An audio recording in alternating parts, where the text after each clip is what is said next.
देखिए तो हम लोग और एक न्यूमेरिकल करते हैं जरा, ठीक है ना, जिसपे हम लोग वही पीओएसी के बारे में है ना कुछ अच्छे से सीखे थे पूरे, उसी को अप्लाई करते हैं और कुछ क्वेश्चन को और सॉल्व करते हैं हम लोग, ठीक है ना। क्वेश्चन ध्यान से देखो, तो क्वेश्चन बोल रहा है कि 300 ग्राम FeH2 है और इसका कंबशन इस रिएक्शन के अकॉर्डिंग, कंबशन मतलब आप जानते होंगे ऑक्सीजन से रिएक्शन, तो ये रिएक्शन आपको दे रखा है, रिएक्शन बैलेंस है। रिएक्शन अगर बैलेंस नहीं होगी तो आप थोड़ा उसको बैलेंस ना भी करें दिक्कत नहीं है, क्योंकि पीओएसी तो आता ही है। How many litre oxygen needed ये बताना है, और कितना Fe2O3 बनेगा ये बताना है, और how many SO2 gas is form ये बताना है bye complete combustion of FeH2। तो ठीक आपको ये 30 ग्राम दे रखा है FeH2, ठीक है ना, बस इसी के लिए सारी कैलकुलेशन करनी है। 300 ग्राम नहीं, कितना है तुम्हारा जो है 30 ग्राम। तो देखो सबसे पहले हम लोग निकालते हैं, ठीक है ना, हमें देखो ध्यान से, सबसे पहले Fe2O3 अगर मैं फॉर्म निकाल लूं तो इसके लिए कितना ऑक्सीजन नीडेड होगा ये भी मैं कैलकुलेट कर सकता हूं। और अगर हमारे पास ये है FeH2 है तो इन दोनों में सल्फर डाइऑक्साइड बताना है कितना बनेगा, तो यहाँ तो कॉमन एटम सल्फर है, कोई प्रॉब्लम नहीं है। तो मान लो पहले क्वेश्चन में आपसे पूछ रखा है हाउ मेनी ऑक्सीजन नीडेड, तो हाउ मेनी ऑक्सीजन नीडेड, देखो आयरन और ये वाले कंपाउंड का तुम्हें वेट दे रखा है, इन दोनों में देखो कोई एटम कॉमन नहीं है, तो हमें ऐसा जरूर सोचना पड़ेगा कि इधर से कोई अमाउंट कैलकुलेट कर लें और उसके लिए ऑक्सीजन कैलकुलेट कर लेंगे, काम बन जाएगा। तो इधर का कोई भी और इसके अलावा कोई भी आप यहाँ पे कैलकुलेट करिए। जैसे हम लोग मान लेते हैं कि पहले हम लोग लगा देते हैं पीओएसी किसके लिए, Fe एटम के लिए, ध्यान से देखना बहुत अच्छे से समझ में आ जाएगा। सबसे पहले क्या करते हैं, पीओएसी फॉर किसके लिए, आयरन एटम के लिए हम लोग पीओएसी लगाते हैं। तो जब आयरन के लिए पीओएसी लगाओगे तो देखना ध्यान से आयरन कहाँ कॉमन है, यहाँ कॉमन है, यहाँ कॉमन है, तो मोल किसका देखो FeH2 का, यहाँ पे आयरन की एटॉमिसिटी 1 इनटू एवोगाड्रो नंबर, यहाँ पे आयरन है तो यानी मोल किसका हो गया देखो तुम्हारा Fe2O3 का एटॉमिसिटी 2 इनटू क्या हो गया देखो Avogadro number, Avogadro number cancel.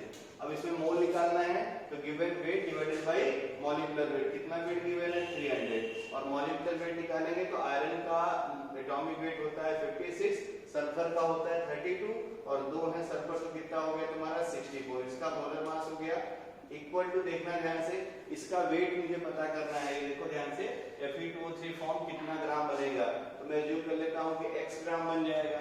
अब इसका एटॉम मोलर मास में लिख सकता हूँ 2 इंटू क्या हो जाएगा देखो 56 और ऑक्सीजन का कितना हो गया 48, ये हो गया इसका मोलर मास इंटू क्या हो गया 2, ठीक है ना। तो यहाँ से ये सब करके आप जब x को सॉल्व कर लेंगे तो x की वैल्यू आ जाएगी तुम्हारी, ठीक है ना, ये x का वैल्यू आ जाएगा ग्राम में, अगर मैं बोलूंगा तो ये आ जाएगा तुम्हारा 20 ग्राम, घर पे कर लीजिएगा, ठीक ना, आपको ये आंसर मिल जाएगा, x की वैल्यू कितनी आ जाएगी 20 ग्राम, ठीक है ना।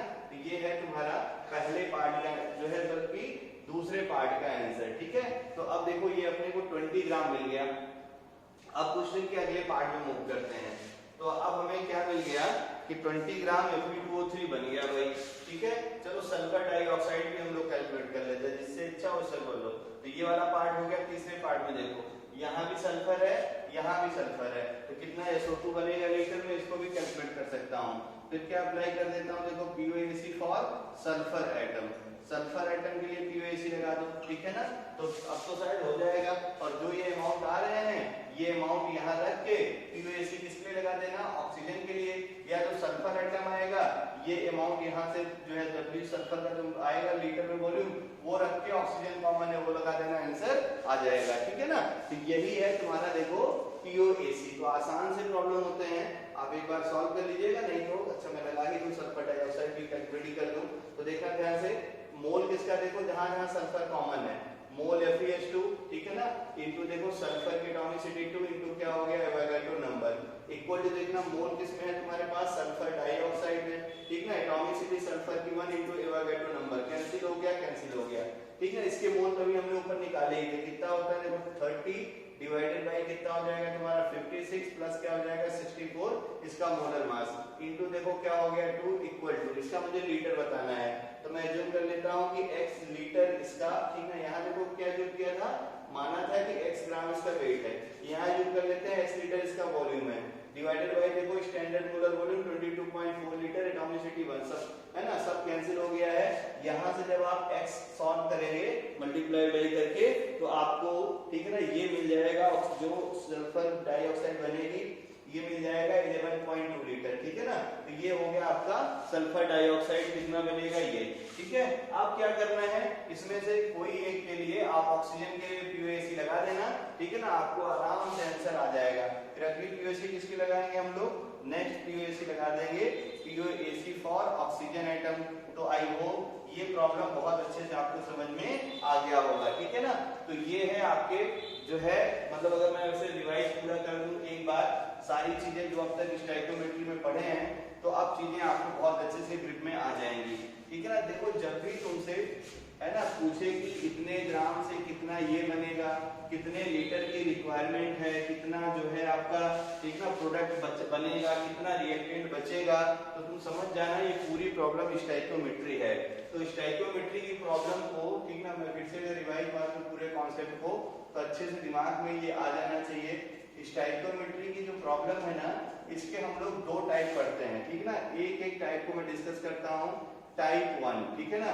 टाइप 1 हमने आपको जो पढ़ाया है, और उसमें आपको देखो क्या पढ़ाया था कि जब आपको सिंगल अमाउंट गिवन हो, व्हेन सिंगल, ठीक है ना, ऐसे लिख दे रहा हूं मैं, रिएक्टेंट या ऑब्लिक प्रोडक्ट अमाउंट गिवन। तो ये हो गया अपना पहला केस, सिंगल, ठीक ना। आपको अगर जो है रिएक्टेंट या प्रोडक्ट का अमाउंट गिवन हो, हमेशा याद रखे रहना, तब हमारे पास एक तरीका है स्टोइकोमेट्री लगाने का, और दूसरा टाइप तो इधर लिख दे रहा हूं मैं, ठीक है ना। जब भी तुम्हारे पास मोर देन वन रिएक्टेंट, ठीक ना, टाइप सेकंड हो जाएगा when more than one reactant are given, यहां रख दे रहा हूं मैं, when more than one reactant, more than one reactant, जो भी रिएक्शन होगा रिएक्टेंट आर गिवन, ठीक ना। तो एक से ज्यादा रिएक्टेंट गिवन हो तब एक केस है, और जब सिंगल रिएक्टेंट गिवन हो तब एक केस है। कैसे देखो ध्यान से, सिंगल रिएक्टेंट अगर गिवन है तो सबसे पहले अगर आप देखिए ध्यान से, तो सिंपल वाला मेथड जिसको हम लोग क्या बोलते थे, स्टोइकोमेट्रिक रेशियो मेथड, ठीक है ना।